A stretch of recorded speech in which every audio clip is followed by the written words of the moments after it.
Admitted, get the meeting started recording, and we will get started probably on CNN time, or no, TBS time, so like 5 minutes after the hour, and looking forward to having a pretty good crowd today.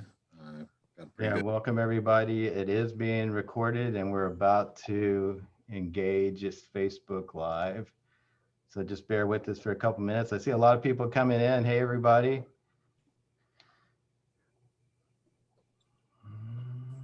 Hello, welcome, welcome.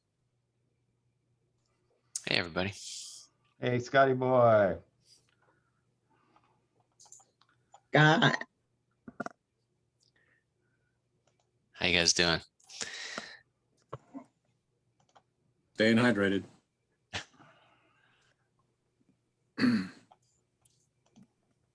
When this is over, I'm going to be going to man a fireworks stand.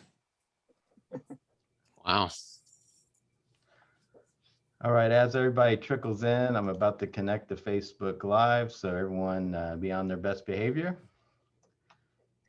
Not that you wouldn't be, but it is going live. Especially you, Judge Rodriguez, I see you. I'm behaving, John. All right, we're live.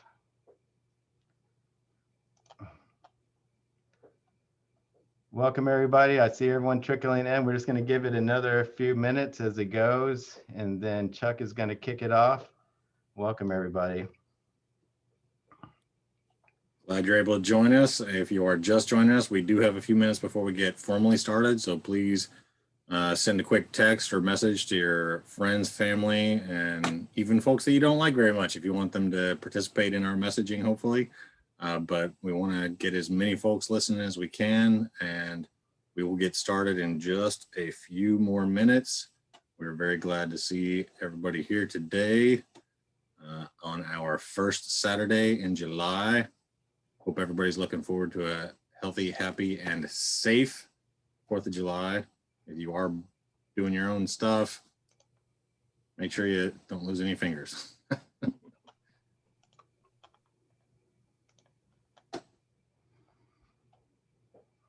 We've got a great show for you today. We are really happy to see all of you here.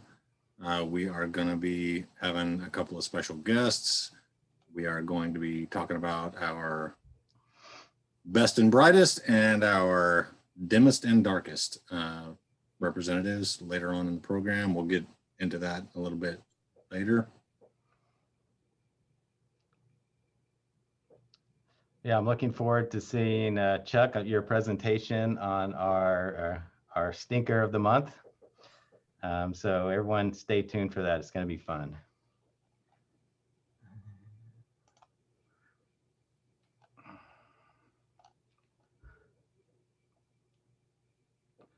Stacy, the message. Thank you very much. Appreciate that.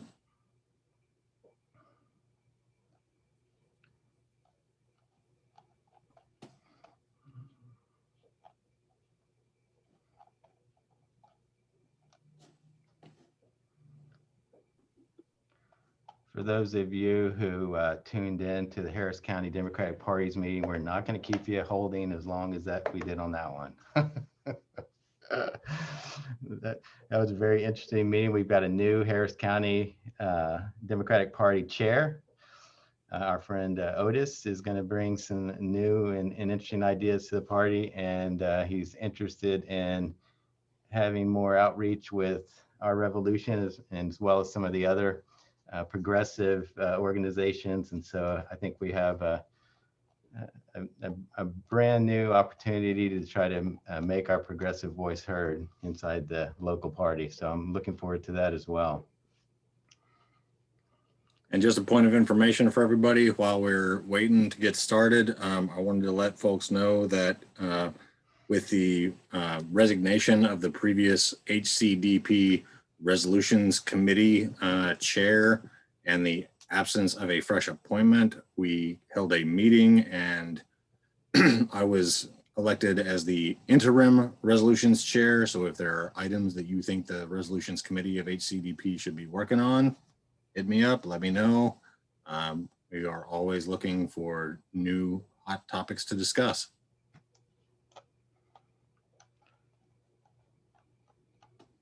Hopefully, And from our revolution, we know this weekend is the 4th of July party time.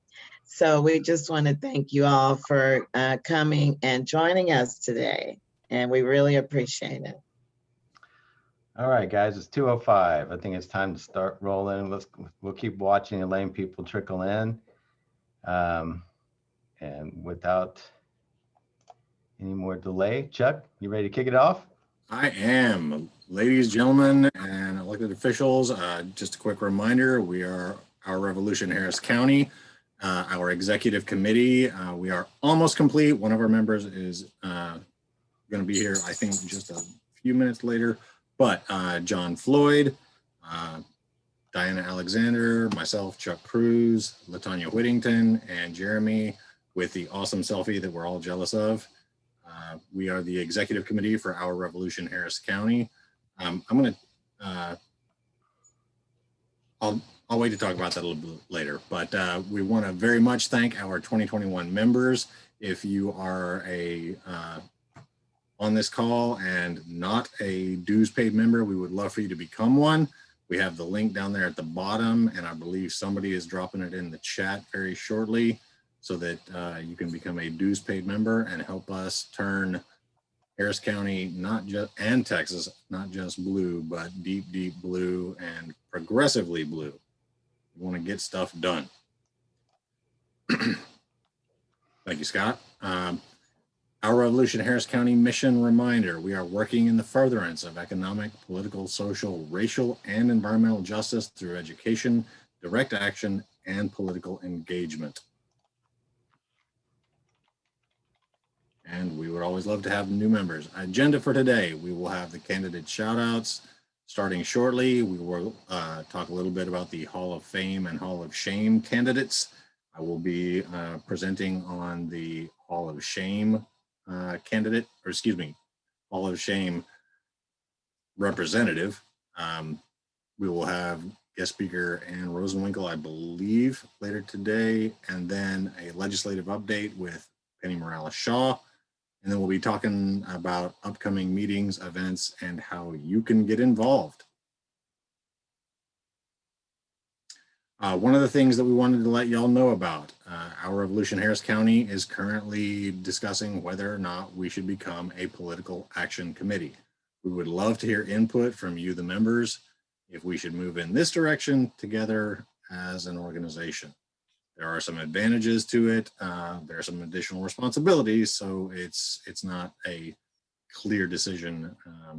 It's not a clear-cut choice. We would love to hear some input from some of the members.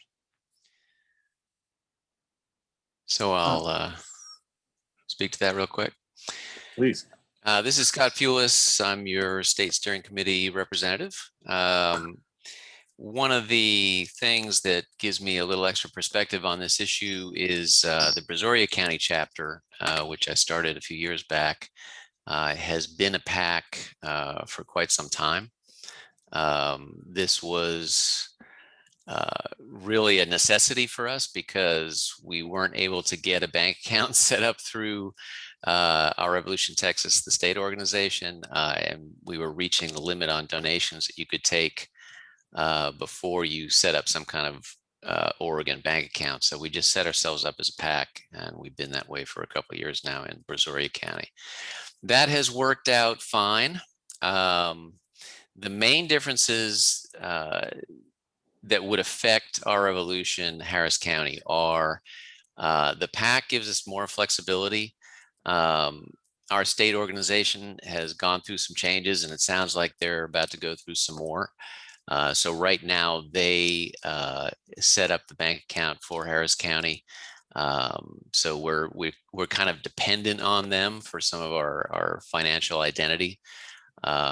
If we set up the PAC, that will be Harris County by itself as a PAC, and they'll have complete control over that. It will give us the flexibility to donate to candidates if we wish to do so. So if we wanted to have a bit of an award go with our endorsement, we'd have the option to do that. You cannot do that with a 501c4. 501c4s must primarily be non-electoral. So education, lobbying, issues-based politics. We've always struggled with that because we do a lot of electoral work. So this would cause that that issue for us to disappear. The only real drawback to being a PAC, and it's not really a drawback, is that if we get large donations, those have to be disclosed. So 501c4s are nonprofit corporations. They have to file tax returns. PACs are political organizations. We don't file tax returns, but we do have to file financial reports very similar to a political campaign. So we have to do those twice a year. And if we donate directly to any candidates, we have to do it 8 days and 30 days before the election that that candidate is in. Going along with this change, if we go to a PAC, I have volunteered to be the treasurer for our Revolution Harris County, and I will file those reports. Since I have to do it for Brazoria anyway, it's a small extra burden for me to do it for both chapters. So since this is a significant change, we really wanted to get feedback from the membership.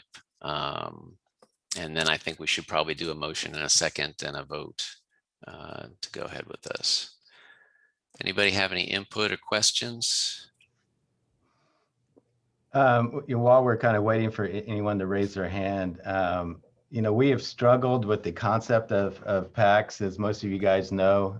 Part of our, I guess, historical objections to PACs was getting, dirty money out of politics.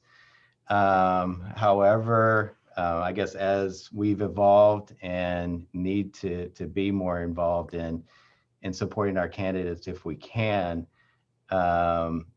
I support the idea of forming a PAC on the conditions that we are transparent, that we will not take any money from any donors that are contrary to our mission statement, and that we will not give any money to any candidates or any causes that conflict with our mission statement, and that we set up rules in place to make sure that that is maintained. So on those conditions, I would support forming a PAC for the organization. And so I would make a motion that we form a PAC under those conditions. Seconded. So that would be a second. Does anyone else have any comments about this? If you do, raise your hand. I think the coordinating committee, we've talked about it, and we also struggled with the idea for a while. But so we'd open the floor. If anyone has any comments, you can raise your hand. You can speak up. And Chuck, you want to call the question? I guess let's do any opposed. Huh? Yeah. So I just wanted to interject real quick. It is my personal opinion, not speaking on behalf of our revolution in general, but my personal opinion that there's a difference between being a PAC and accepting money from PACs. So PACs can cover a wide range of things. I consider being a PAC kind of entry into the club with having more power and more ability to do things. It carries more responsibility, as any kind of power does, to make sure that you're keeping your nose clean. But I think that it is an important step forward for our revolution. Just my opinion. And I'll also add that, the big problem that we've had with PACs politically has been corporate PACs, because they form these organizations, and it's a way for corporations to put money into issues, into campaigns that serve their corporate interests. And that is something which we remain adamantly opposed to. Eloquently stated. Thank you, Scott. All right, great. Well, thank you everybody for watching the sausage be made. These are working meetings, y'all. Yeah. So should we Do we have anyone that is opposed to the idea, that'd like to say anything? Okay. Do we want to call for the vote? Yes. So anyone who's opposed, I guess, speak up. Otherwise, it looks like it's all in favor. Okay, there you go. All right, thanks, Chuck. Pleasure.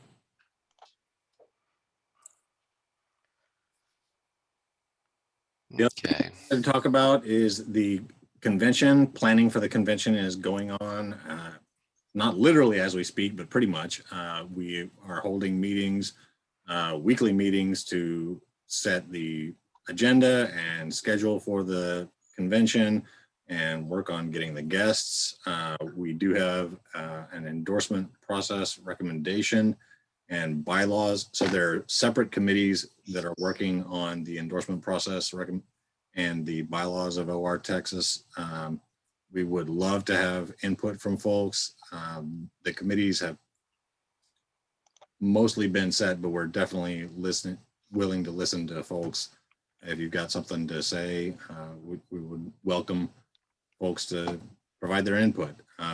We would very much like you to attend this year's Our Revolution Texas Progressive Convention on August 21st.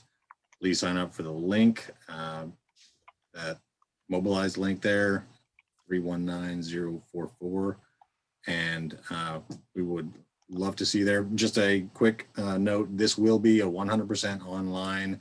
That was one of the very first things that we had to discuss, and props to Latonia for really drawing a line and saying we're going to do this all online. We don't want to fool with worrying about vaccinations and such like that.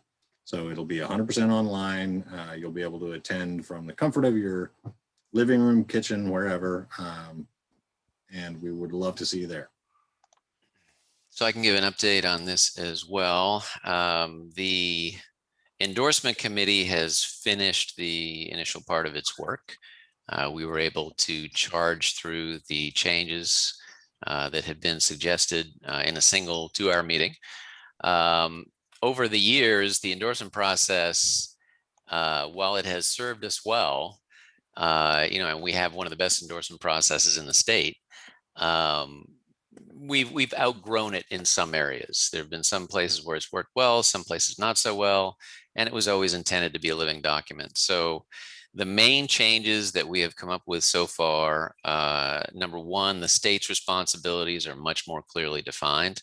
We had run into some trouble in the past where it wasn't clear that they were supposed to initiate our endorsements for statewide office, for example, things like governor, lieutenant governor, et cetera. So that's clearly spelled out, and also their role in escalating endorsements. All chapter endorsements will now receive the state endorsement as long as they have a proper questionnaire and research. So that means we get no pushback from state when we are escalating our chapter endorsements. They are to trust the chapter that this is the right candidate. So it's basically, if they've filled out the proper questionnaire and we've done research on them, then they will get the state endorsement as well. Clayton Tucker is not going to be the middleman on escalating endorsements to national. Instead, that will be handled by the region's SSC member. So that would be myself. So I will deal directly with national on obtaining the national endorsement, and that should save a lot of time. At least for now, national has told us that we can have an unlimited number of national endorsements from Texas. In the past, they have always limited us to a very small number, but as of today, they could change it again tomorrow. But as of today, the policy is that that restriction will be removed. So that's great news. We have written in something that we've already used in practice in Harris County, which is the idea of renewing endorsements. So, initially we were just worried about how to do an endorsement in the first place. But now that we've been around for a while, we have office holders that have gotten our endorsement, been elected, and we don't necessarily want to make them fill out an almost identical questionnaire again. We just want to vote and say, okay, they've been doing a good job for us. We're still happy with them. We're going to renew their endorsement. So that's now in the official process. And we also wrote in some different language so that we can have our events be virtual instead of face-to-face, such as our candidate forums. So I think this is all positive. It's all good. We're allowing a 2-week period, which I think we have about a week left in, for committee members who couldn't be at that meeting to make comments or further suggestions on what the new process should be. And at that point, we'll finalize it, we'll present it at the convention, and we will formally ratify it. So the 2 other committees, the convention committee and the bylaws committee, have bigger jobs. The convention committee has had meetings, but they still have a lot to do. We're trying to find speakers. I sat in on the last one. I wasn't at the first meeting since I'm not officially on the committee. The bylaws committee has much more potential for controversy because the bylaws are, all the rules by which the organization operates. So I anticipate that they will have several more meetings before the convention actually happens. Anybody else want to chime in if they're on one of those committees? Yeah, I'll chime in. So as Scott said, the bylaws committee and also the convention committee is still in the process of working and working out the kinks and details of the convention. But just to give you a heads up on where we're at, we did put a link to our current bylaws along with suggestions that we're making. It's really important that we want to hear from our members. If there's anything that you feel is a little iffy or you want to give your opinion, you can always contact us. We want to hear from our members because this isn't a top-down approach. This is a bottom-up approach. So our members decide how our revolution is run. And the best way to do that is to state your voice in the bylaw process. Same thing with the convention. If you're interested in helping out or if you want to know more, you can always contact us at ourrevolutionharriscounty@gmail.com. Or you can contact Scott or Latanya. They mentioned earlier that they would help direct you. Latanya already gave her email in the chat. Scott, if you can put your contact in the chat in case anyone is interested as well. And also, please sign up for our convention on August 21st. It's going to be statewide. We're expecting a lot of big guests. We're having panel speakers and discussions, and I promise you, it's not just going to be a boring sit-down meeting where you have to listen. There's going to be interactions. You're going to have fun. It's going to be a great time. So it's not just a traditional meeting. We're going to try to make this as an interactive convention online as possible. So again, if you want to learn more, you can check out what we've already worked on, and also you can contact us as well. It's a great chance to meet progressive Our Revolution members from all over the state and just kind of see what other people are doing in their communities. So please sign up. It's very important that we have, a contingent of people from our geographic area from Gulf Coast. So please sign up and make your voice heard.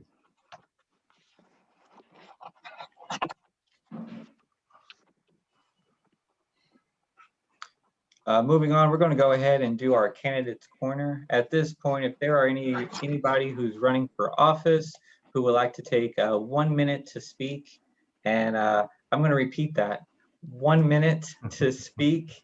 You are welcome to state who you are, what you're running for, and give you a little elevator pitch.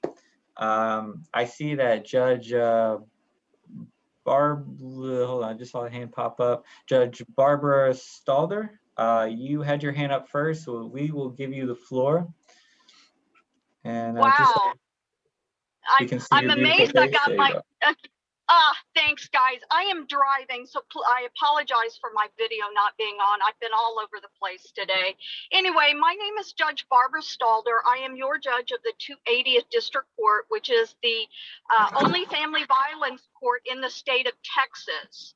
And I'm up for re-election in 2022. Each and every day I hear cases that are so alarming about people who are beaten and they're stabbed, they're shot, they're strangled, they're stalked, they're harassed. And I have worked very hard to put services in place for our victims. I put programs in place for the abusers. But more importantly, I've done a really good job of getting guns out of the hands of those abusers once protective orders are in place. I'm going to be asking for your support, and I would love to earn your endorsement. I put my website in the chat, and I appreciate being here. Thank you all so much. Thank you, Judge. Everybody keep your eye on my video for your time remaining. All right, next we have Judge Raul Rodriguez. Good afternoon, everyone. My name is Raul Rodriguez. I am the judge of Harris County Criminal Court at Law number 13. I was elected in November of 2018. I was endorsed by this organization. I am running for re-election in 2022. So I am asking once again for your support and your vote. Raul Rodriguez, running for re-election for judge of Harris County Criminal Court at Law number 13. Thank you. Nice and quick. Fantastic. Our judge, Next in line our is first judge. Michelle Palmer.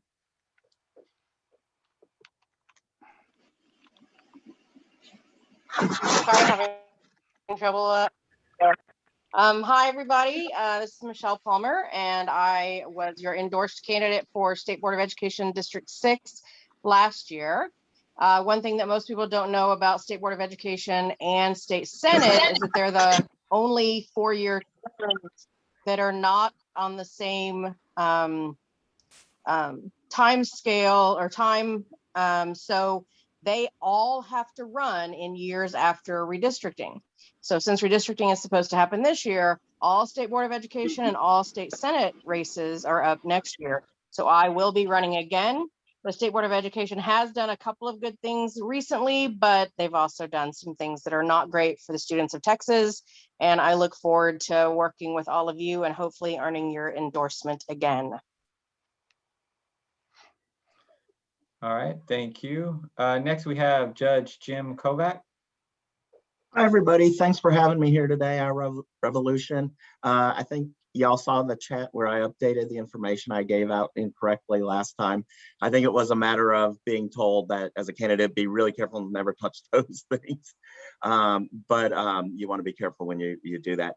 So I enjoyed your endorsement last cycle when I first ran for judge after being a lawyer for 30 years, because I agree with the progressive values.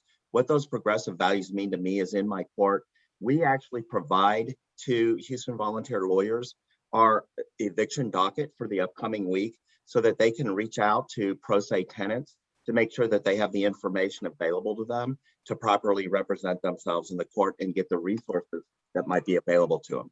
That's the kind of thing that a progressive judge does. And I'm proud to do that, and I want to continue doing it. Thanks again, Judge Jim Kovac.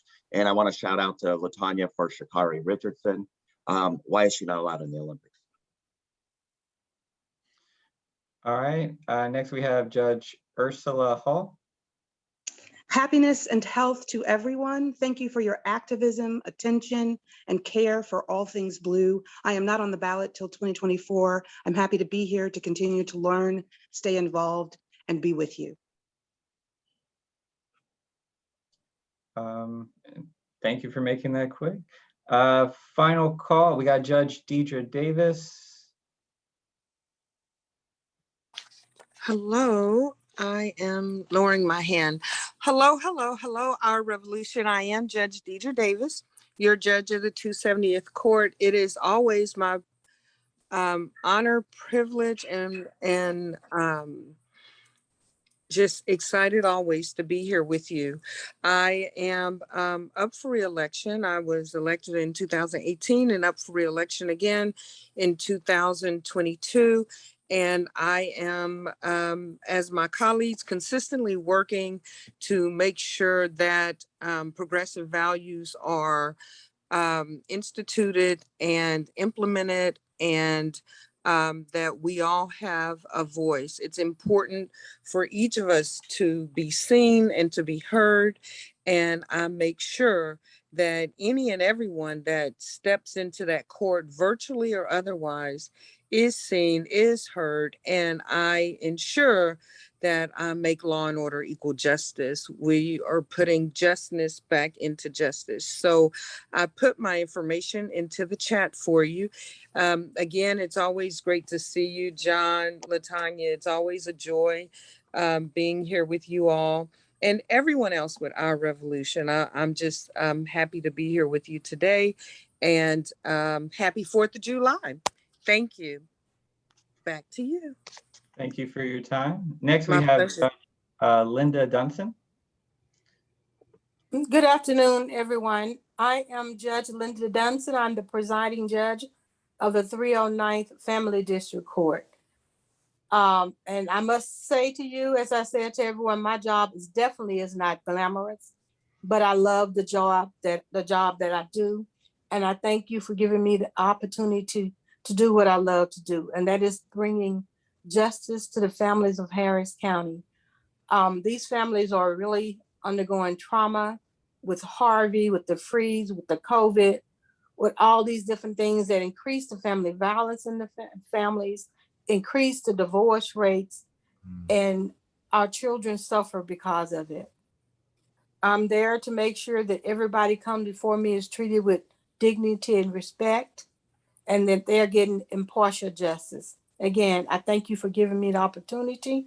I'm up for re-election in 2022, and I hope to earn your support. Thank you. Thank you. As always, all our candidates, you can always post your information in the chat. Please, you're welcome to. Are there any final candidates who would like to speak? Going once, going twice. All right.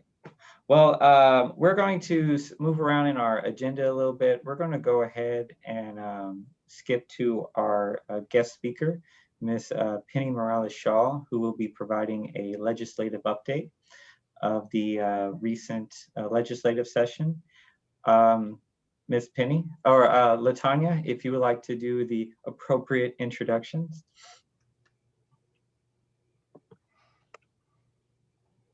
Yes, I would. Yes, thank you very much, Jeremy. Again, I'd like to thank everyone for being here today, especially with it being a holiday. And you took your time to hear what Our Revolution has to say today and what we stand for. So again, I appreciate everyone. I have the pleasure to introduce our key speaker today, Representative Penny Shaw. And you can read things and say what she's done, but what I want to do is talk about her character. And I'm going to do that by sharing a personal story to everyone, because I'm not ashamed to say what happened to my sister. Unfortunately, I lost her February the 25th to COVID-19. It killed her. And she was my twin sister, 50 years old. So you can imagine how I felt and how I'm still feeling. I lost my mother in July. But moving on with that, Representative Penny reached out to me and she inboxed me, she called me, she wanted to know how I was doing, you know, and that really shows that she cares. But there's more. You know that I fight for cannabis reform in my organization. I still proceeded to press on in February. That's during the legislative time. So I was still going up to Austin and doing my lobbying, doing my testifying. So of course, her office was my second home. I would have refuge there. I could sit on her couch, get water. She even bought me something to eat one day. And if you ever do that, and how big Austin Capitol is, I needed that couch to sit on. So, but what she really did was, which touched me the most, is that my sister was gay lesbian and she fought, just like I fought, for LGBTQ rights and also disability, because she was. And Miss Penny wrote a resolution for my sister in honor of her. And when I went up there to visit her, she was in the House floor, and she was quite busy that day. But they surprised me because Kiefer, her chief of staff, called me and said, well, we have something for you. Can you meet Penny? And I came and I met her. And I must cry like a baby. You don't want to see those pictures. Oh, but I got it together holding the resolution, you know. And that was proof that my sister and my mother was there with me. And that just goes to show you what a wonderful, wonderful person that she is. And she really stands for her community. But I will tell you what she will be discussing with us today. Representative Shaw is here to inform our members on key laws passed in the Texas legislative session, such as criminal justice, education, and voting rights. She will also share other topics of interest she wants to speak about and feels it's important for constituents like me to know. She will also update us on what is currently known regarding the special session. So I give to you Representative Penny Shaw. Thank you, Latanya, and thank you all of the OR Revolution members and staff and board members. Thank you, Latanya. That was very kind of you to say that. Thank you. And you did some hard, amazing work at the Capitol, and you do every session. So thank you for all the work you're doing for cannabis reform. Really, it's needed, and you know that. You know the uphill battle that we have, but you won't give up, and I know you won't. So thank you. So I thank you for having me here today. I do want to do a 87 session legislative wrap up. It's not as long as the name sounds, because there were over 6,000 bills filed by almost 150 House members and 31 senators. So that's a lot of bills. I'll just touch on the highlights of, and I want to start out on a positive note. So we'll talk about some positive bills that we were able to get through, and then we'll talk about some that we weren't as fond of. I want to first start out by saying, if there's one thing that I saw up close and personal this session, was the balance of power, and how that balance of power is grossly used to one side's advantage. So, and there's nothing wrong with power, like I've mentioned before in another wrap up. It's a matter of when you use that power in favor of the people you're governing, as opposed to the people who are governing. And that's where the problem lies. If you're using that power that the people have given you to help uplift people, communities, schools, jobs, all of these things, healthcare, that's a great thing. But when it's being used for other purposes, then it's not so great. And that's part of the fight that we fight when we are in the House and voting on bills. So it does matter who you elect. It matters that they're held accountable. And most of all, it matters to protect the democratic process. And we'll talk a little bit more about that shortly when I'm wrapping up on SB 7, which is a bill that probably a lot of you want to hear about. So first off, I'll mention that all the House members are appointed to committees. I was appointed to the Urban Affairs Committee and the Environmental Regulations Committee, which I still serve on. Those are relevant, especially for the district that I represent, which is the Houston area. But a lot of you are from dense areas that are throughout the state of Texas. And it's important because the urban affairs deals with a lot of the issues like fire department issues, police department issues, MUDs, all of these things that happen in dense areas. And the committees are the first stop that proposed bills go through that have to get through the 10 or 15 members that are on that committee before they can even become a bill that gets to the floor to be debated by the larger body that's in the chamber. So it's the first safeguard to get through before a bill can move forward to become a law ultimately.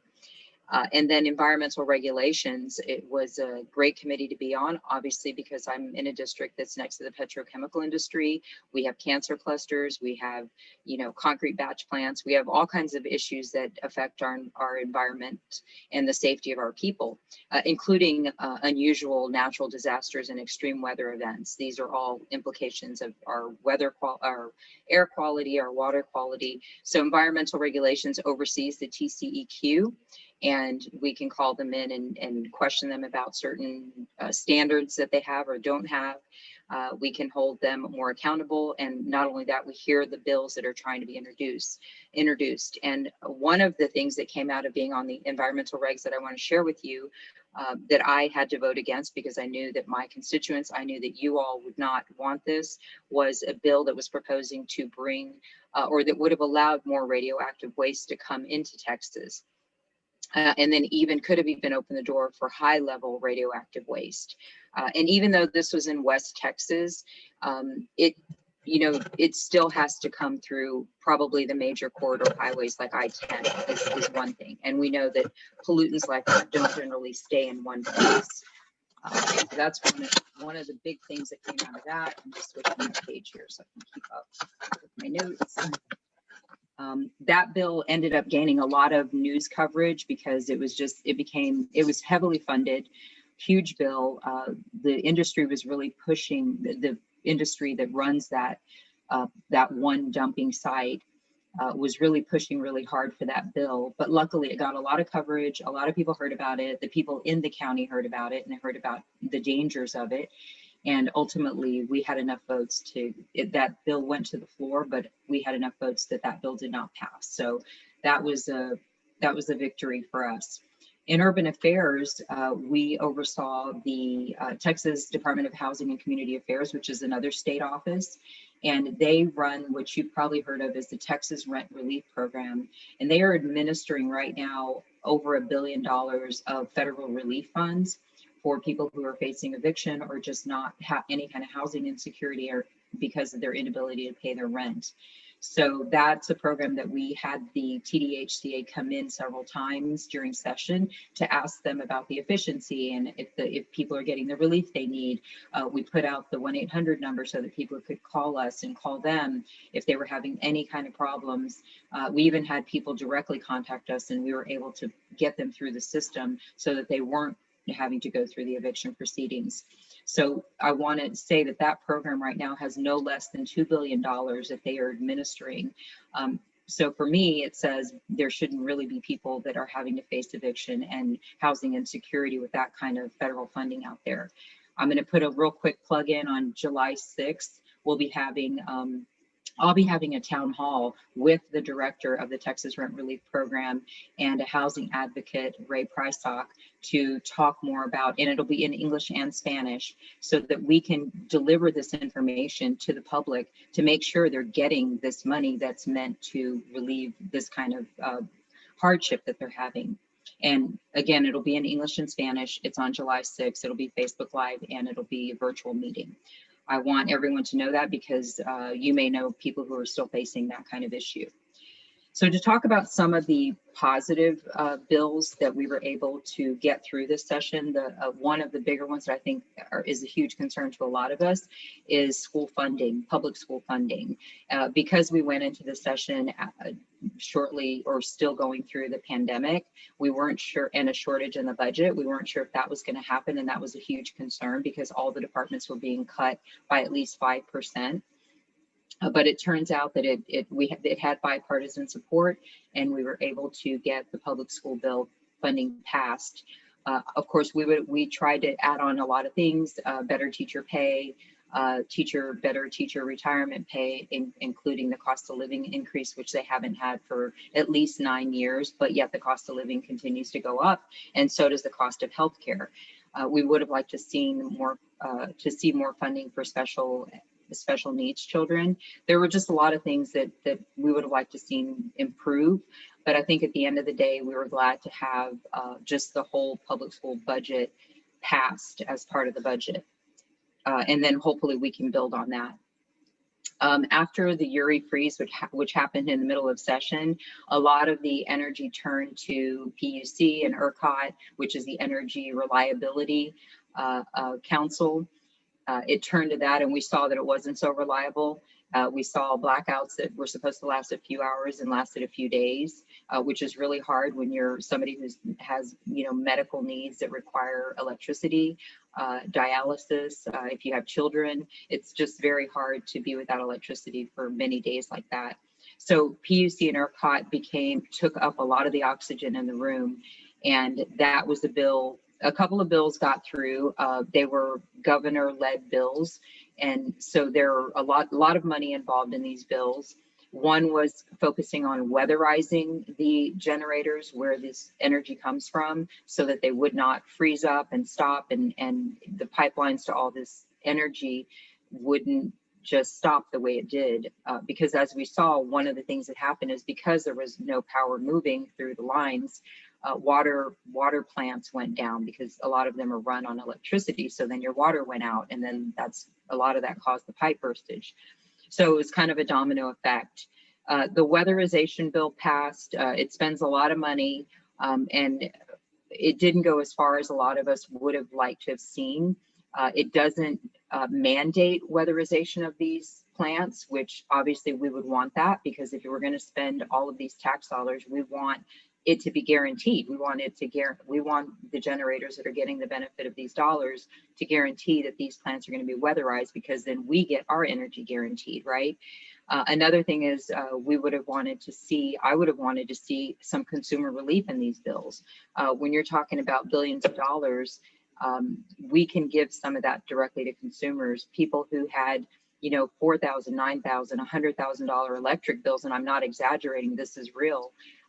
And they are stuck with that bill until there's some relief to pay for it. So when I heard about this from some of my constituents, I immediately called the governor's office and let them know that this is something real, it's happening. These people need relief. And what the governor's office directly said was to pay the normal amount of the bill, dispute it with the electric company and with your provider, and to file a PUC complaint, which is right on the PUC website. So if anyone's going through that, that's the remedy the governor gave. There was no direct relief in this bill. It possibly could come out later that some of the funding is parsed out for that. I'm hoping that we can revisit that during the special session, which we'll talk about shortly. Then the other PUC ERCOT bill was securitization, and that bill was to pay the billions of dollars in deficit that it cost to have the energy that we had to avoid a complete blackout, that now these generators have to pay. And basically what that bill did is not a bill that I was in favor of, because I didn't like that it essentially passed the cost on to the consumer, albeit it did it in a very small way. But essentially we're carrying the bill on that. We are going to end up paying that. I just felt like we pay our bill already. Why should that fall on the consumer? But they did design it in a way that they use the state credit to get some special kind of reduction in funding. And so it was the alternative to consumers having to pay a very high addition to their normal monthly bill. In that sense, I guess, you know, it was a big pill to swallow. Let me just put it that way. So, and let me talk about a few other bills. Those were the big PUC ERCOT bills that took up a lot of our time. There were some other bills that were good. The cost of insulin can be hundreds and even $1,000 or more a month. It was capped at $25. That was a big help to people who are needing that kind of medication. Maternal health care. We know that Texas has embarrassing maternal health care and death rates. And so there was a big push to try to increase the maternal health care after a mom gives birth. And right now it currently stands for women that are on state health insurance at 2 months. So we were pushing to increase that to 12 months at least, and we got 6 months. So it went up from 2 months to 6 months, which we hope will reduce maternal mortality and issues that arise after a woman gives birth. Let's see, another bill had to do with micro businesses. If you remember, during all this COVID stuff and a lot of businesses closed, and when the federal government gave funds, a lot of it went to the huge corporations, and there were mom and pop businesses who didn't get the benefit of that. Well, this was a bill specifically that looked at very small local businesses and said they need help too, and we need to guarantee that there's a fund there for them to get to have resources to continue their operations. So that was what that bill did. It set up a state fund for micro businesses. The Vanessa Guillen resolution, you remember Vanessa Guillen, the service member that was killed. That bill, and she had been complaining about sexual harassment and harassment on the base. Well, that bill pushes Congress to investigate these kind of harassment claims on military bases, because what also came out of the Vanessa Guillen tragedy was that she was not the only one. She was just one of many who is going through this kind of thing when they're assigned to serve the country in the military capacity. So that was a Vanessa Guillen resolution. Let me see, let's highlight about children. Thousands of kids fall off of their state health insurance every year, that literally thousands. And then they don't have coverage, whether it's for physicals or whatever their needs are if they're sick. And parents, it's because parents constantly, the state has set a very high bar and requires parents to recertify their kids multiple times a year, which is actually inordinate. Most states will have it where they recertify just once a year. So we passed a bill that reverted it back to the once a year, which means children won't be falling off of their insurance throughout the year. Parents, it makes it easier for moms and dads or guardians to recertify their dependents just once a year. So we're hoping that that will help kids stay insured. Another thing related to children is there was a bill to change the juvenile jurisdiction, and the judges might be interested in this, from the age 10 to the age 13. So you can imagine that if a 10-year-old does something wrong and they're put into the criminal justice system, and we know it's not a rehabilitative system, it's a punitive system, it's been shown through studies that it's very downhill from there. This will bridge the gap a little bit by moving the age from 10 to 13. Now the courts will have jurisdiction from a greater age instead of a lesser age. And we hope that that will help younger kids get the care and the rehabilitative help that they need to address whatever issues that they're confronting. We did some bills for seniors. One of them is, well, the one that I can think of now is just that senior facilities will have better oversight. I don't know if you've heard about elderly abuse or anything like that, but senior facilities will have more oversight by increased inspections at their facilities. A big one that I was really glad that passed, that we filed early on because one of our constituents asked for it and other members had been pushing for it for years and hadn't gone through, was a bill that removes racist language from property deeds. I don't know if where you live, but where I live, if you look at your deed, it literally says one race can own property. I know that's kind of unbelievable, but it says there's only one race that can own property, and it's stricken out, but it's not removed. Well, this bill allows property owners now to fill out a form. Hopefully the form's not ready yet, but the wording is there to file a form with the district clerk, and then it gets sent over to the county clerk, and they're the ones who handle property deeds. And at the property owner's request, they can remove that racist language out of their deed completely. And there's no cost, which was, I don't know if our district clerk will like that, but it's good for consumers. It's good for property owners. It shouldn't cost them anything to remove that kind of language. It would have been nice to just have it blanketed and just not have them reproduce like that anymore. But that would have created some partisan problems. And in order to get the bill to go through, it had to, believe it or not, it had to be a property owner's willingness to do it instead of just a blanket law. And then for those of us who live along the coastline or near the coastline, we know there's been a lot of talk about coastal barrier, or the coastal park that serves as a park but is also a coastal barrier, the coastal gates, and all of this is to protect against extreme weather events, water surges from hurricanes. And a bill that was passed will help to get that program into action, because we know that the Army Corps of Engineers and the Rice Speed Center are now collaborating together. And so this bill will allow a district to start to figure out how to spend the funding to get that project started. And it's a many-year project, so this bill just gets it going. So those are some of the positive bills. And as we know, and I know we heard in the news about all kinds of the bigger, sort of headliner bills that especially our party was fighting against. But we know the balance of power, like I talked about before, it's definitely used, and it's taken advantage of every single day at the Texas legislature. So bills that we didn't think were favorable for the community, or that advocates, we as community advocates, we know are not what the people want, were able to pass because of the partisan line votes that happen. So one of the ones is permitless carry, which is also called constitutional carry. And basically that bill, in the simplest way to put it, is it just made it easier to own a weapon and to carry it almost anywhere. You no longer have to have a license to have a gun. You don't have to have safety training, safety storage training. And so really it's sort of a turning, and I'll mention this in a minute again, but it's like really turning back the clock on gun safety issues. There were many amendments offered by our party to try to make it more restrictive, take into consideration things like domestic violence. And the one that stuck, which we were happy that was one at least that stayed on, was the prevention of carrying those guns into schools, because that was part of the bill, believe it or not. So now, and the governor, I want to say, signed 7 before the deadline.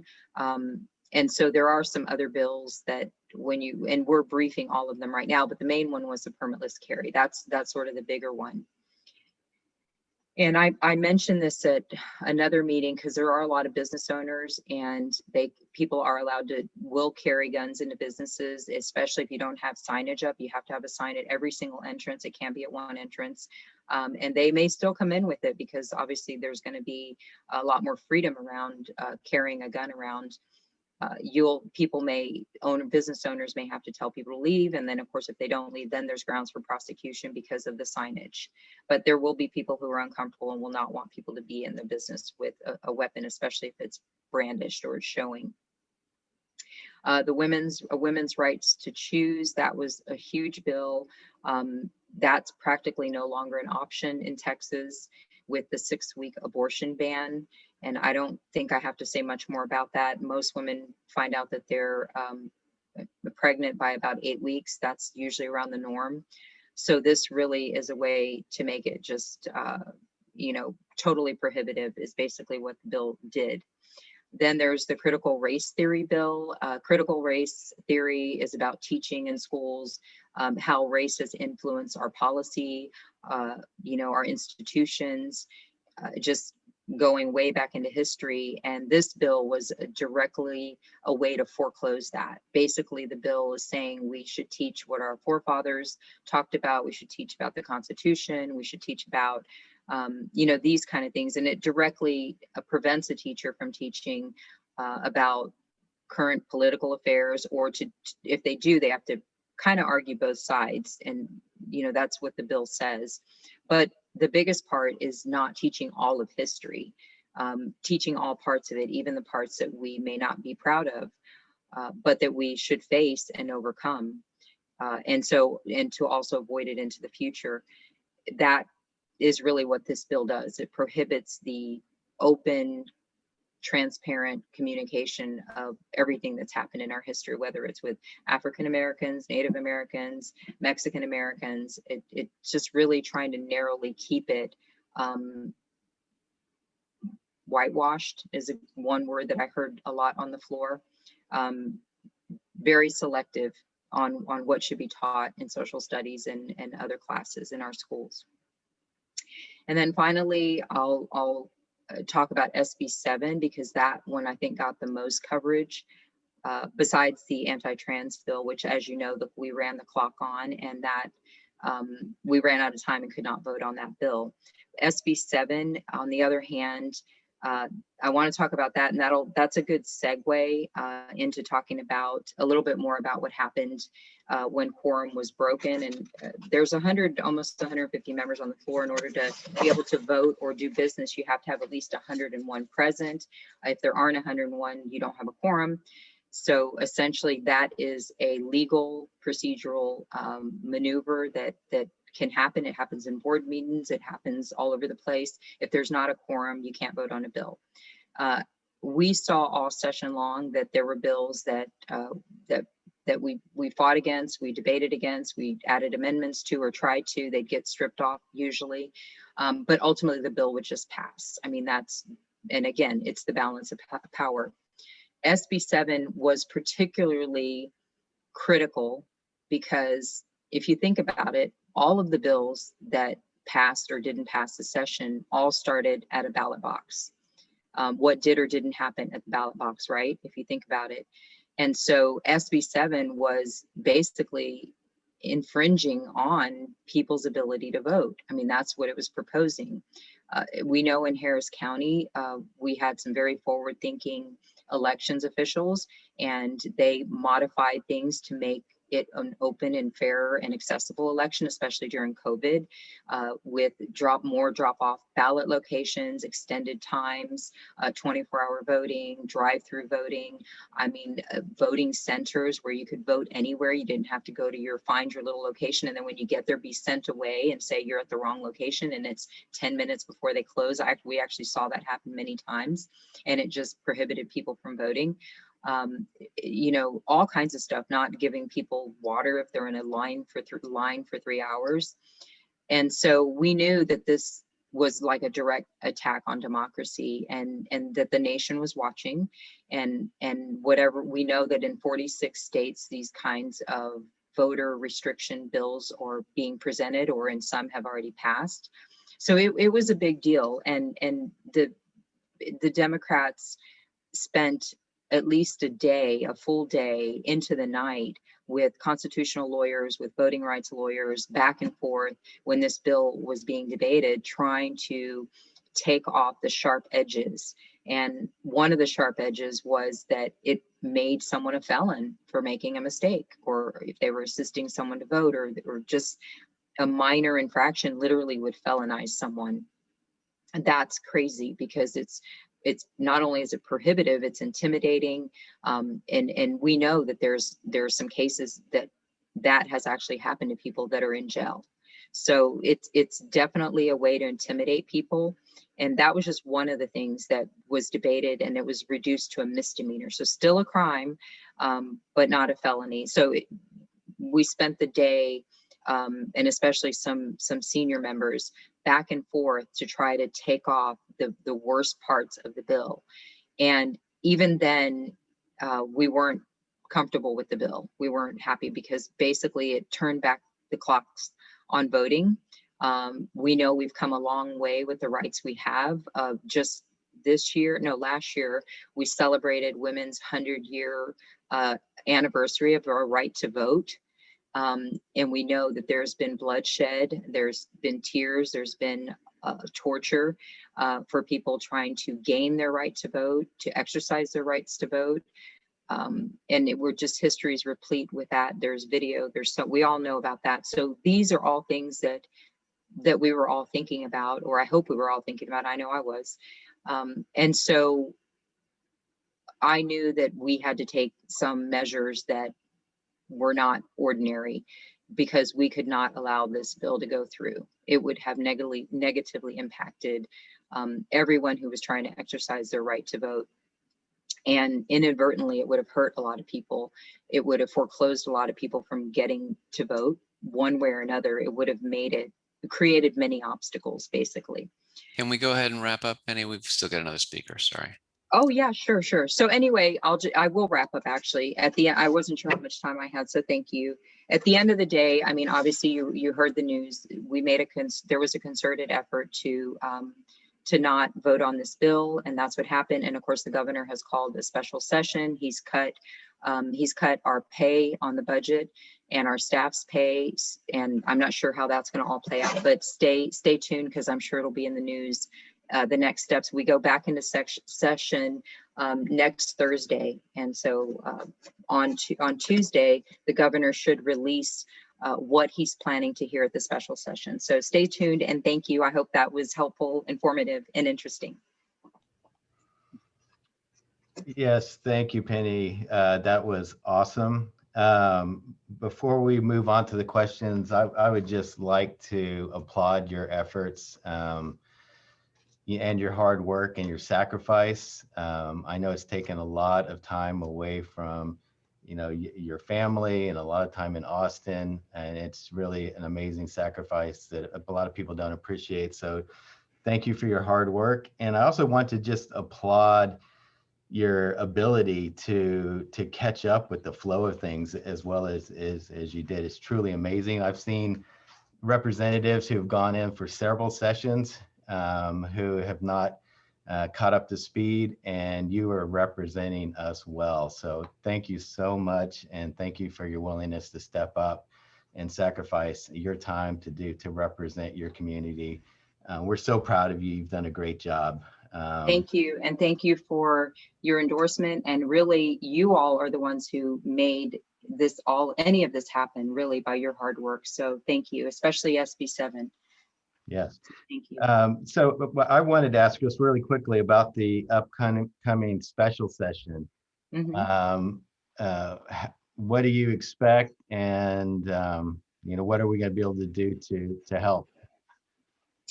Well, we expect that the governor and the lieutenant governor both put out their priorities at the beginning of session, and it's sort of like the marching orders. This is what we're going to accomplish this session. One is for the Senate, one is for the House. And that's what we saw. We saw those issues were the ones that moved forward, that flowed, that ended up becoming laws. And what didn't become laws that were part of their priorities, including this SB7 bill and possibly the anti-trans bill. And I've even heard rumors that critical race theory might come up again and become more restrictive than it already is. So that's what I've heard. And like I said, the governor, at least 48 hours before the 8th, we should have notice of what's going to be on the agenda or what's in the special. But I also found out that at any time one session starts, the governor can add on other things. So we will see. And then, of course, he's vetoed the line item budget. And he can, I believe he can undo his own veto, but he may put that out there as an option for the legislators to debate on. Obviously, we want all the staff members to get paid and all the other state employees, because the AFL-CIO is also part of the lawsuit against the governor for taking this action of vetoing the budget. So anyone else have any questions for Representative Shaw? If you do, please use the raise hand function so we can keep this orderly. I see 2 questions. Excuse me, my laptop's messing up a little bit. Yes, I see. Like Charles and Arnetta. Yes. Arnetta, would you like to go ahead and ask your question? Sure. Thank you, Representative Shaw, for everything you've done. I just want to know, can we not only attend the session on Thursday, but can we speak as well, or how does that protocol go? Thank you. Thank you, Arnetta. Usually when the bills come back up, there usually are committee hearings, and the committee hearings are where the public get to come and participate either in person at the Capitol, or they do it through Zoom now. So you don't actually have to physically come, but of course the presence is always more compelling. There will be rallies at the Capitol, I'm sure. But yes, you can do both. Of course, there are procedures that can be waived and to rush things through. So just be mindful of that. And I'll put my office number in the chat. If you're not sure, please call us and we'll update you. And Chuck, you have a question. Thank you, Rep. Shaw. I want to quickly ask, so HCDP Resolution Committee passed a resolution in support of censuring Representative Dutton. And I realize this is a sensitive subject, but if you're able to share your thoughts on the matter, do you think that that's likely to happen? Is there anything that we can do other than contact our other Democratic reps in the House and support that resolution to hopefully get a censuring of Rep. Dutton. So thank you, Charles. A lot of people were upset with Representative Dutton. He's a very senior member. He has a lot of sway, and maybe he's not going to run again. I don't know why he would have gone out and gone against some of the very important Democratic issues. I can't say why, but yes, there were a lot of representatives that were very upset with him, and calling his office and letting him know is a good place to start. If you weren't happy with him speaking out on, the trans bill, or if you weren't happy with him trying to make the TEA takeover more viable, that's a good place to start, is calling him. And yeah, supporting any representative who's signing on or taking that kind of action if that's something you're interested in doing. But I would certainly call his office, because they do care about what you think. And so it's important that it doesn't stay in these silos, that it gets out directly to him and say, to his staff, that will convey it to him and ask the question. Like, if you want to ask specifically why he took an action against something or on something, I think it's important to do that. Thank you very much. Any further questions for Representative Shaw? I have a question. I don't know how to raise my hand. It's not allowing me to do that. The funding for the Ike Dike and Park projects, was that funding mandated? I mean, did that happen? And is it specific to any one of those two, or was it to both of them, for both of them? So the Speed Center and the Army Corps of Engineers, the Coastal Barrier Island and the gates, those are from what I understand, I read a letter recently from Jim Blackburn from the Speed Center, and they've kind of merged the two, or they're collaborating to do them both. They were kind of mutually exclusive before. And yes, there's federal funding, and the district that was set up was to start to figure out how to spend that and manage it, I suppose. And if you want the bill number, I can get that for you. Yeah. It's Representative Paul's bill, by the way. So I can look that up. And if I can get it before we end, I'll put it in the chat. Ann, is that a good idea? Yeah, that's fine. Or I'll find it if you don't. But it's Representative Paul. It's his bill. Any further questions for Representative Shaw? Going once? Going twice? All right, we'll go ahead and move on. Thank you. Thank you for your time, Ms. Shaw. You're always welcome to our meetings, and we love it when you show up. Thank you, Jeremy. Now, moving along, Diana, would you like to introduce our next guest speaker?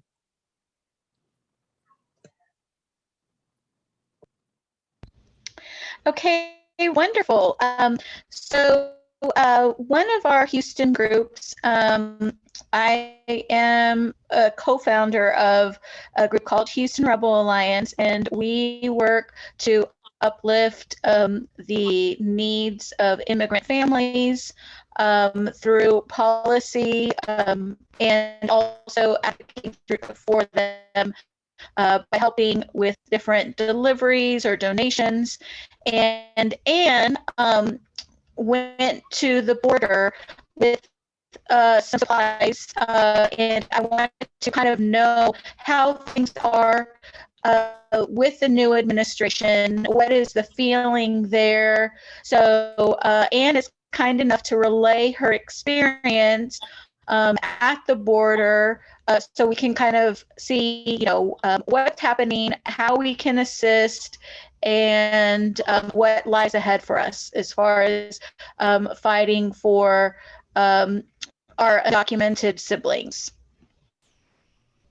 So, Ann Rosenwinkel. Thank you. Thank you. Do I have the ability to hear?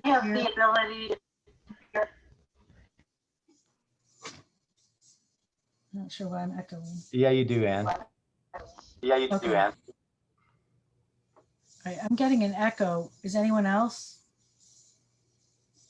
Sounds better now for us. Me too. Okay, So I'm just going to show you a few pictures that I took. I don't have a good understanding of what's going on down at the border, and people were coming across with families with children at a clip in the weeks before I went down there. I went down Memorial Day weekend. And so through the Houston Rebel Alliance, which I began to be a part of as part of my role in our revolution to reach out to other groups. And so and you know, what happens, what my experience for that, just to put my 2 cents in, is that there are a lot of other groups out there doing great work, and it's been a great thing for me to engage with that. So I also identify with the Houston Rebel Alliance, and I'm glad to be a part of it. So there was a call for help with addressing the needs, particularly of the kids who are coming through. And this came from Team Brownsville, who we are engaged with. They're a longtime group that have been tending to the needs of the asylum seekers at the border. They had, while Trump was in power and there was this remain in place policy, there was an encampment in Matamoros, and they would go over every day and teach the kids. And so now they don't have those. People are coming across the border now and being held in different places. The encampments are closed down. And there was, as I said, a clip of people coming through, and they were needing help with the kids. What happens is they come through now and they have been given bus tickets to go to their sponsors. And so these sponsors are all over the country. So they can be on the bus for a week to get to, you know, Seattle or something. So what the effort of Teams Brownsville is to meet their immediate needs when they get here to the bus station. So what you're seeing is Team Brownsville set up at the bus station. And what the call was for us was to put together travel packets for the children. So what you're seeing there are 2 little kids opening a travel packet that had been put together by the Houston Rebel Alliance. And it's in conjunction with correct me if I'm wrong, Diana, Willowbrook Baptist Church, I think is, or Willow Bend. Willow Bend, I believe, yes. Yeah, we have this great volunteer with the Houston Rebel Alliance that's been doing this for quite a while. And her name is Lisa Robinson. And so I drove with Lisa to the border in a 20-year-old Honda Odyssey. It was an Odyssey. And so we got there on Saturday afternoon. It's about a 6-hour drive. And there was this one family there, and they really hadn't had a lot of people coming across. We have some generous donors. We had like $1,200 in our pocket. And so we spent the next day, Sunday, at the Walmarts and Dollar Trees in Brownsville, picking up, replenishing the supplies. So every family that comes through, every person that comes through gets a backpack, like you'll see this backpack, and it has in it a blanket, a hygiene kit, you know, deodorant, toothbrush, that type of thing, and snacks. So it's not a lot for a 4-day trip. That was the thing that occurred to me. And it was beastly hot out here. You know, while these people were waiting for their bus, it was hot. And so there's food there, you know, there's fresh fruit and stuff there at the station, and there are 4 large wardrobes full of shoes and clothes and a lot of baby supplies, diapers and such. And we bought, the thing that we bought that they were so happy to receive were lightning cords and Android cords and blocks to plug in. And what we were told when we arrived with this, I mean, I think we got about 150 of them. When we arrived with that, they said Team Brownsville was telling us that we probably saved people's lives by bringing that, because they don't have anything but what's on their back when they arrive. So that was, so you're gonna see the toast that I gave my son-in-law here, sorry.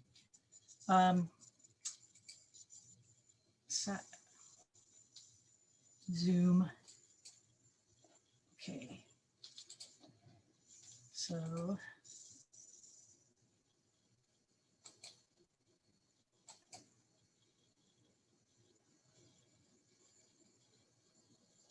Sorry, my computer's a little slow.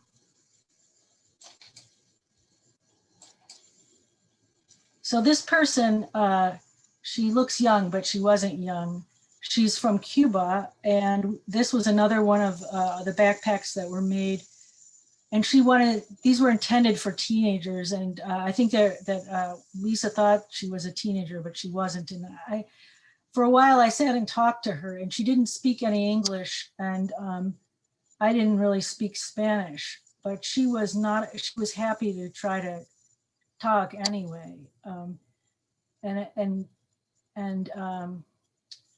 You know, I said I had a lot of questions, and she said, go ahead and ask. And, you know, and somehow we conveyed this to each other. And there was no way I could ask the questions that I had. And she was heading for a 4-day trip to Seattle, and she was hopeful. She did say she hoped that word Esperanza, right? She hoped that her spouse would arrive before she had to leave.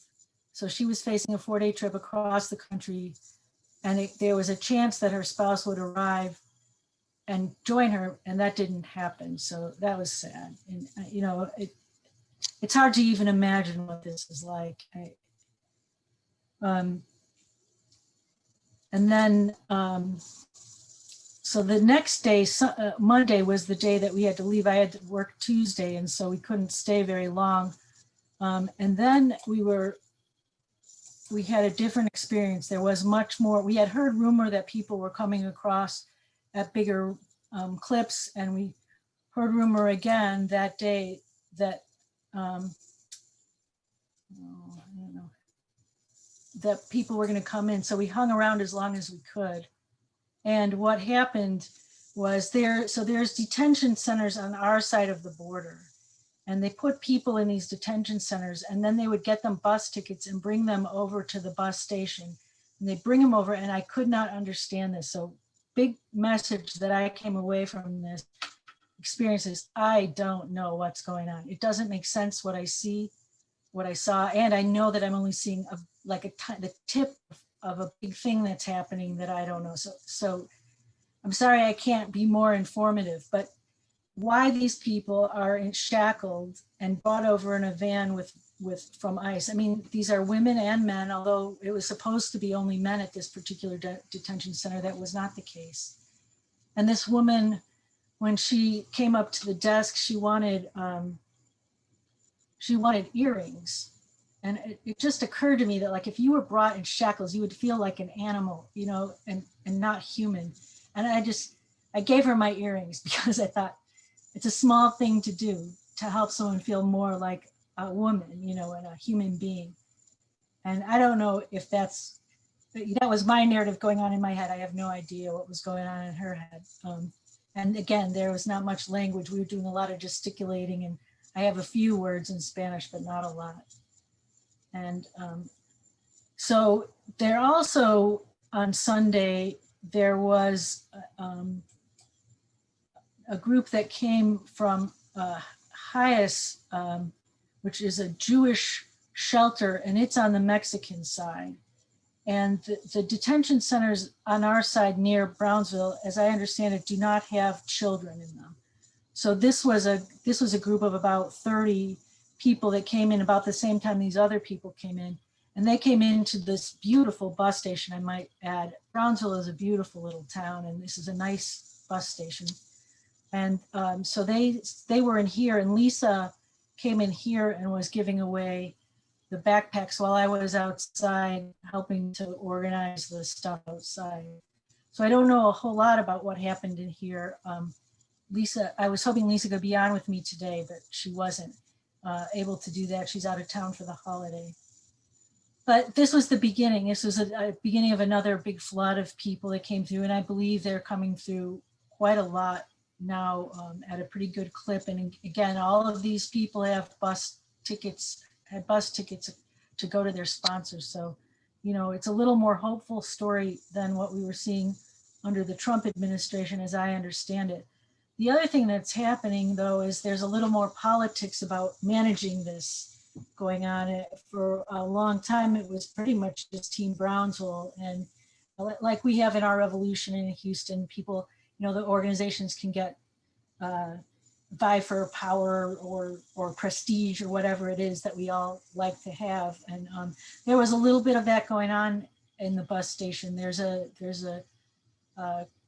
group that is helping to feed, a new group that is helping to feed these people warm meals 3 times a day. And I think they're involved with the shelters in Brownsville, so they have the ability to put people up, which is something Team Brownsville doesn't have. And as I understood it, they, Team Brownsville used to get the information firsthand about what was happening so they could be prepared when people came in. And what was happening while I was there is this other group, which is I think called Good Neighbor Samaritan or something like that. They were getting the information and we were hearing it. Team Brownsville was hearing it secondhand from them. So that, I don't know. I'm not close enough to the ground to know what's going on. It just resonated with, that this is, even in the face of really trying to help people, we're all still human and we have to navigate our humanity while we're trying to do good for other people. And I think that's a good kind of lesson to come away from this with. We had to try to focus on doing good work without getting caught up in that kind of stuff. And I think we did. I think the Houston Rebel Alliance and the support that we received from the members who didn't go along, I wasn't able to contribute financially to this trip. I was able to contribute with my arms. Sometimes that's reversed. And I think that the Houston Rebel Alliance is a good group if you want to support this kind of work. Diana today dropped stuff off at Casa Juan Diego, which is the one Spanish-speaking shelter in town, and she does that I think every month, right, Diana? We're just I try to do it around every other week. It just depends on what's going on, but they house people who are maybe disabled and not able to access other resources for aid, and they're sometimes serve as a way station for people who are traveling. So they do a lot of good work and have been for a long time. Yeah, I learned about Casa Juan Diego when my kids were little, and a friend of mine set up a story hour. At that time, they were, that was in the early 90s, mid 90s, and they were talking about what they said was they were housing victims of domestic violence. I think they had a very broad view of what that meant. And we would do story hour and the kids just loved it. So it's nice to be able to engage with people who are not like me. And, I was glad to at least get some idea of what it's like on the ground and to see with, I can hear stories like this and I have, but it's hard to imagine what it's really like.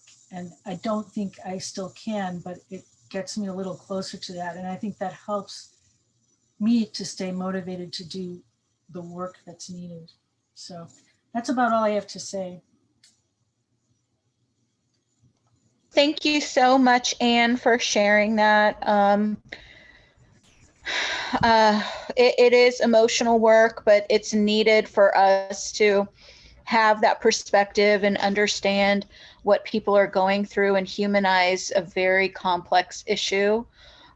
So again, if you're interested in learning more about Houston Rebel Alliance, we have a group on Facebook, and we're just, all volunteers. And so we all pitch in and to do what we can to advocate and support immigrant-led groups and organizations because, we're allies in this and don't want to center ourselves. So it's all about putting them first.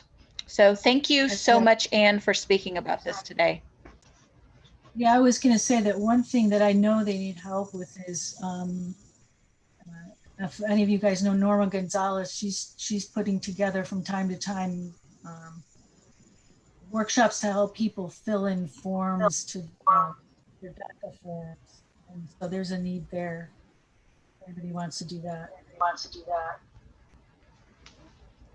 Perfect. Okay. Alrighty. Thank you so much, Ann. Hey, Ann, would you mind stop sharing your screen? There we go. Thank you so much, Ann. You really brought it home. I mean, we really appreciate all you do for our organization and all the other work you do. Thank you so much. Diana, do we want to shift back in now? We kind of went out of order. We want to go back into Jeremy. Do we want to bring back up yes, here we go. Our heroes and our zeros. This is a fun new segment that we've been doing. I think it's important that we keep our focus on electeds that are doing a great job and those that are not. And so this month, Diana, do you want to lead off on our hero of the month? Absolutely. So Lena Hidalgo had a rough time coming in because she was under as our Harris County county judge, she was under this scrutiny of the establishment who were crying about Ed Emmett, yada, yada, yada. And she strived to make real change, even while facing monumental tasks like the fallout from Harvey, the I-45 expansion, and COVID and all of that entails.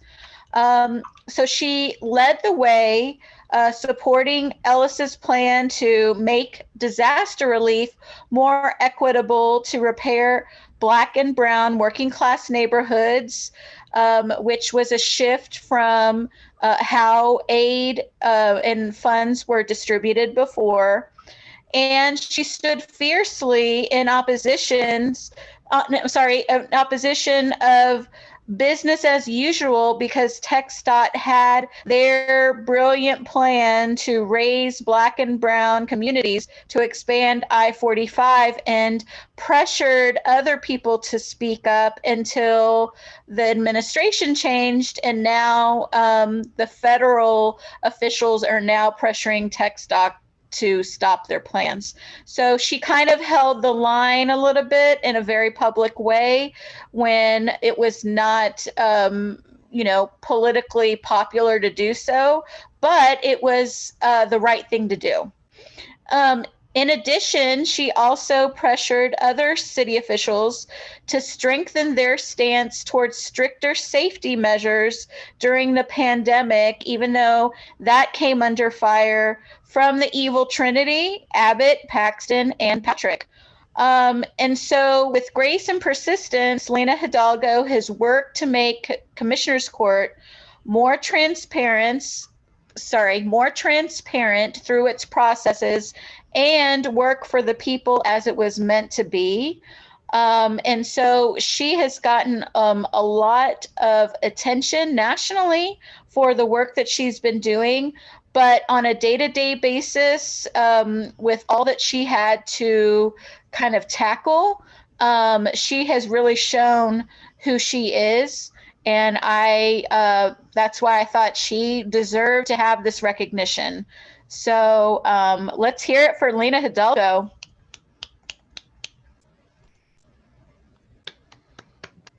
All right.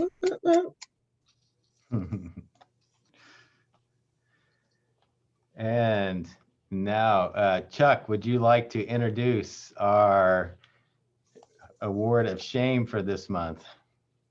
Absolutely. I have the, honor of being one of the constituents of the work, in my opinion, the absolute worst legislator that may have ever been in Texas, certainly in my lifetime, Briscoe Cain. This guy is simultaneously ignorant and arrogant about his ignorance. And I will share a couple of things that you can go read up more a little bit for yourself. So let's see if I can get this going.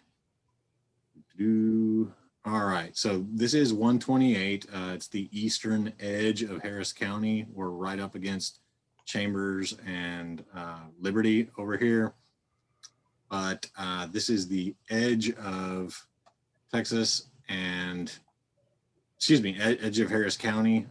And it's kind of the wild east out here. So Briscoe was in his very first session in 2017, nominated by Texas Monthly as the worst legislator. And because this is probably going to be a little hard to read, I will happily read off for you. We typically exempt freshmen from the worst list. We usually forgive their transgressions because they don't know how the legislature works. So just know that we tried. We tried really hard to give Briscoe Cain a pass, but he left us little choice. And it goes on to talk about why Briscoe Cain in 2017 was the worst, hands down, in his freshman role as a Texas legislator for 128. He went on later to threaten Beto O'Rourke, saying, "My AR is ready for you," on Twitter, which got a lot of press for both Beto and Cain, but he's proudly, belligerently stupid. He, in his own words, hopefully we can get this to play properly. Can you all hear okay? Not yet. I think we need to turn on the speaker on your, down at the bottom of your video.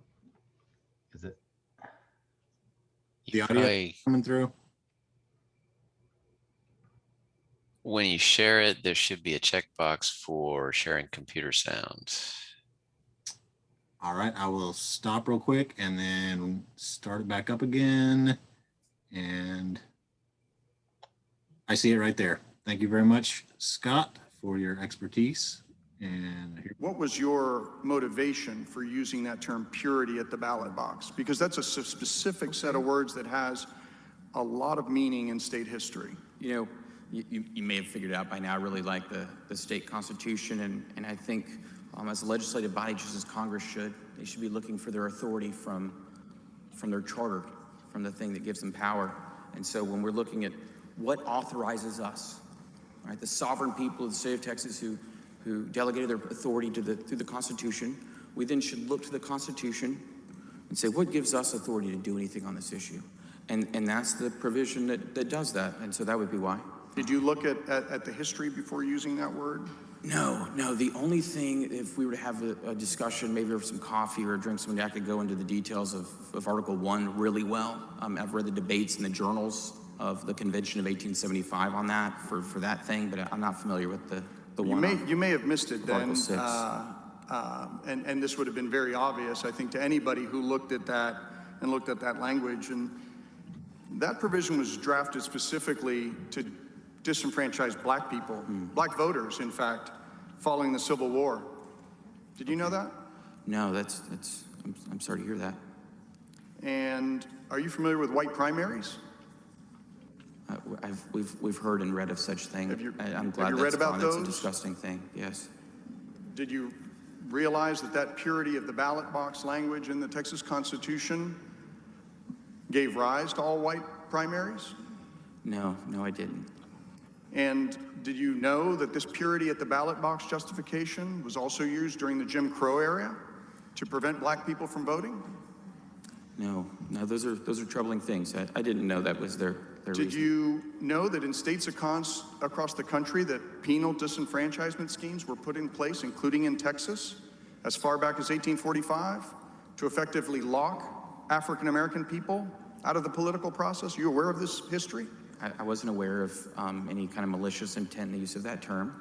Okay. And the reason it was used is I looked at the Constitution because I believe our authority is derived from the people, and that's why. Gentleman's time's expired.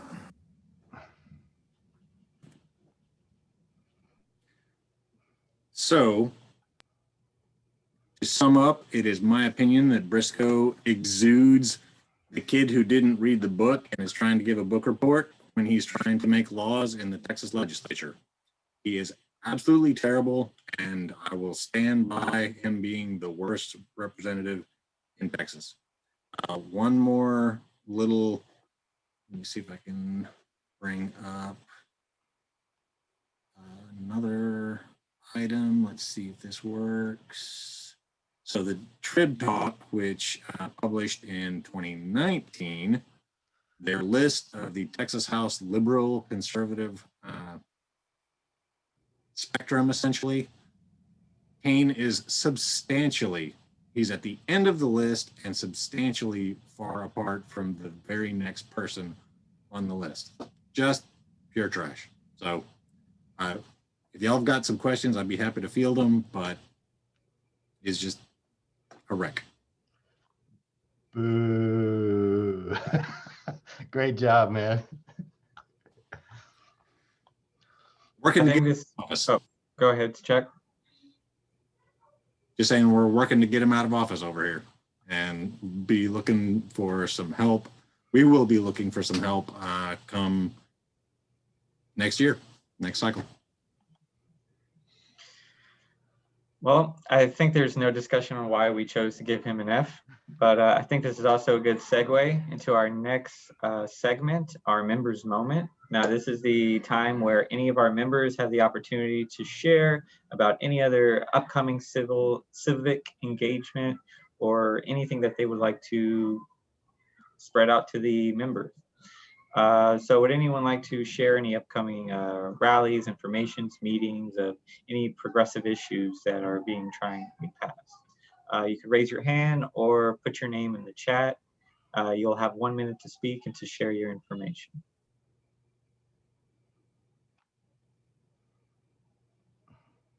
I see Mr. Robert, you can speak. Thank you. My name is Bob Cicero. I have a home in Pearland, and I'm a member of OR Texas. I'm also the, I have a place in Phelps County, Missouri, where I am the Democratic chair. I'm a member of PDPR, People for Democratic Party Reform, and I'd like to invite you all to attend our Summit for Democracy, featuring speakers Nina Turner and Judith Whitmer, on August 24th and 25th from 1 to 5 p.m. Central Time. I'll put a link in the chat. Thank you very much. Sounds really awesome. We always love Nina Turner. Next, we have Joy Davis. Would you like to share? Thank you so much. On July the 6th, the Texas Organizing Project's immigration campaign is teaming up with the John Cornyn Weekly Coalition to have a protest out there. So we'll be out there, and I'll drop the details in the chat.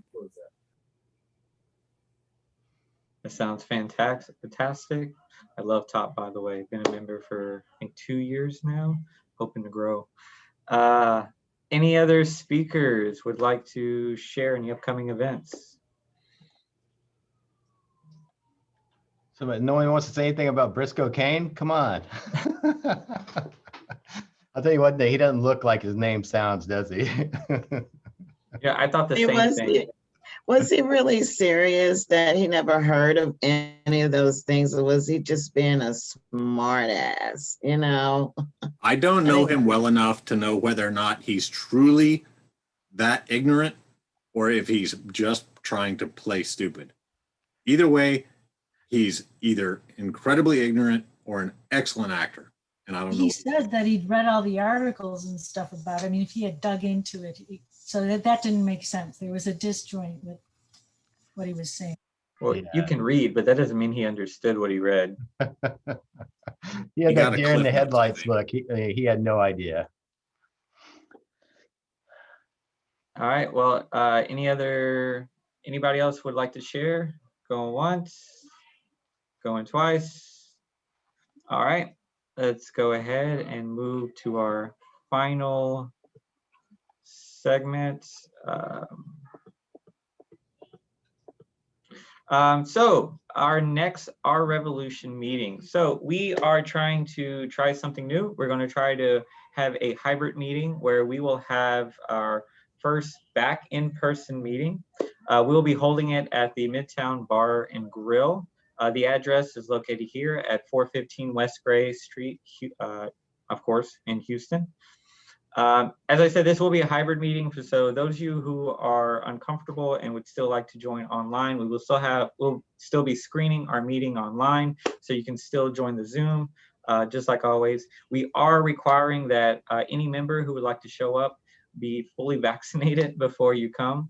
If you didn't know, it's super easy to get vaccinated. Like, I think you just go down to your CVS and then you can get it done.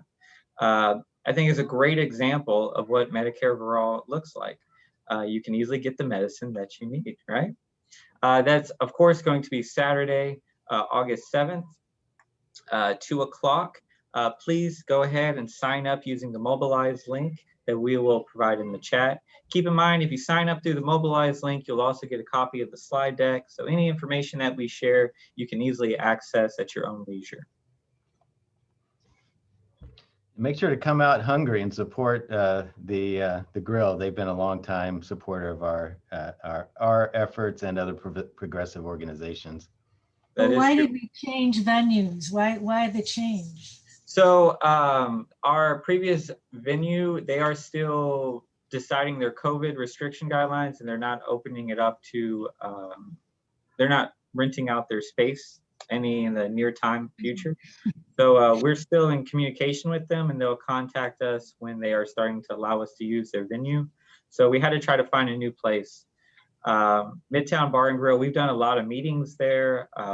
They're very friendly to not only our causes, but also, as John said, fellow progressive issues and groups.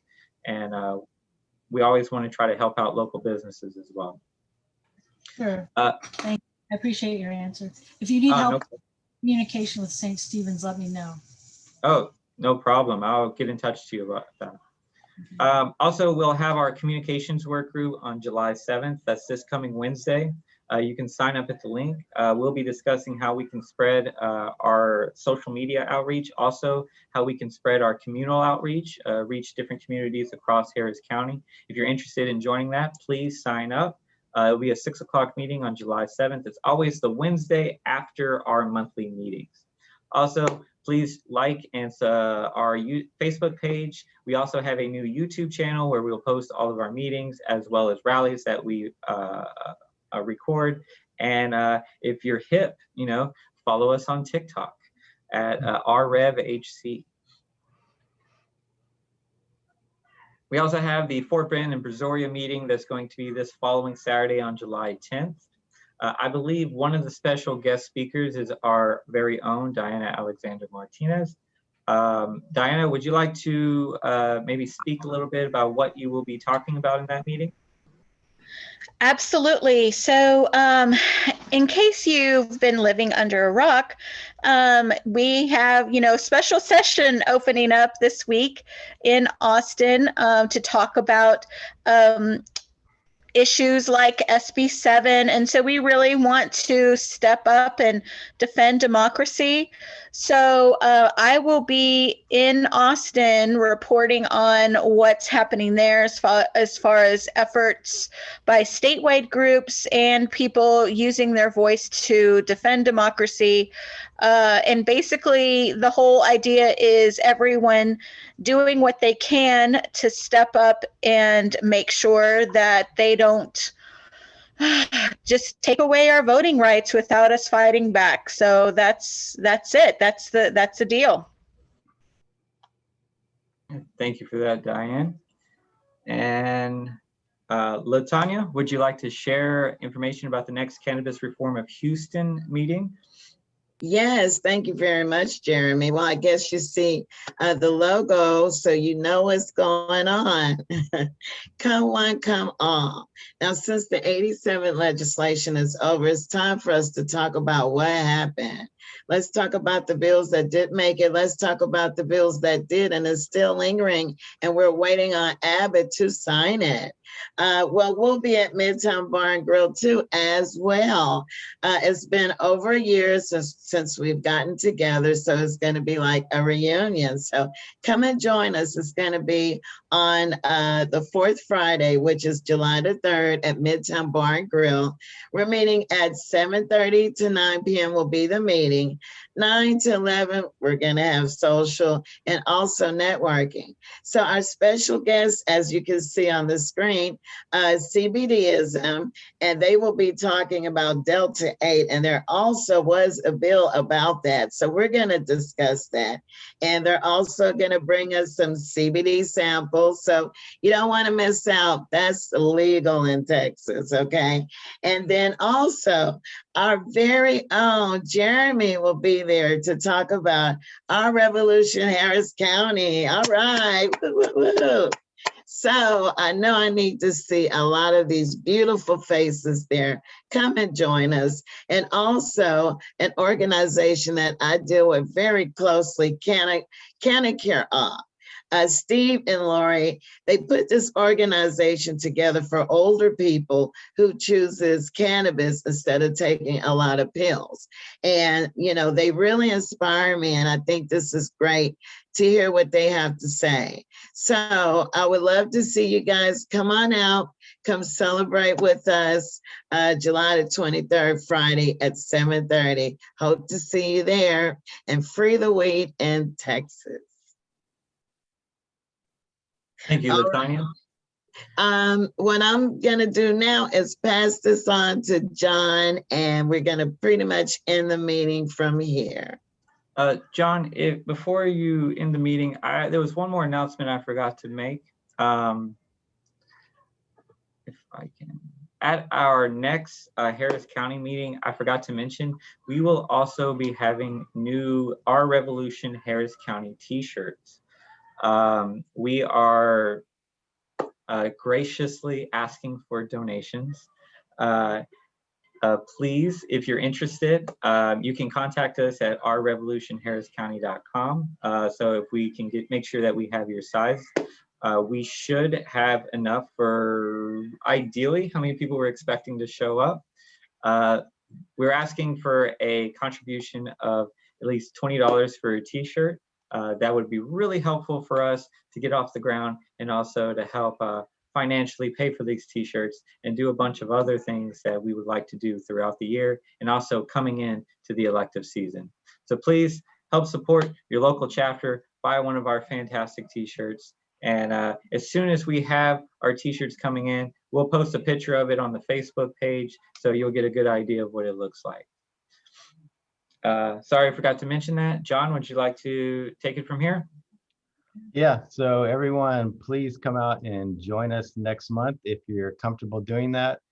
If you do come fully vaccinated and come safe. And we'll be trying to do a hybrid meeting, which means we'll also be doing the meeting remotely as well for those who want to join by Zoom. So everybody feel free to come out and join the revolution. Thanks everybody for joining us. Thank you especially to Ann for showing up and for standing up and doing her thing, and to our great OR Harris County endorsed elected state rep Penny Shaw. Thank you so much for all you do, and thank you for joining us.